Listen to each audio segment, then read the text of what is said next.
آخر سؤال إذا ممكن. عفوا. نعم.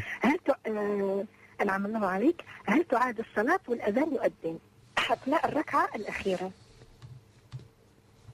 نعم. شكرا لكم، جزاكم الله خيرا.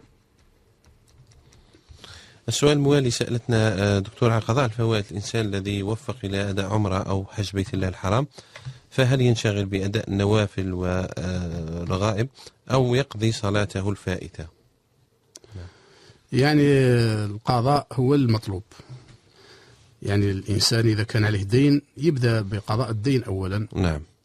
يعني إذا ما عندوش الوقت إلا للقضاء فيقضي الدين ولو راه في المسجد الحرام.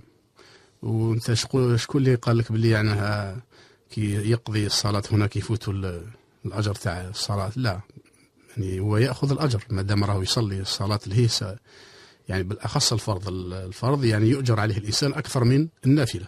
نعم. فهو لما يروح يقضي القضاء تاعو في الحرم يتضاعف له الأجر أكيد. يعني وهذه فرصة له بأن يقضي ما عليه من الصلاة في الحرم ويأخذ الأجر تاع تضاعف وزيادة الأجر في الصلاة في هذا المكان الطاهر. نعم، بارك الله فيك.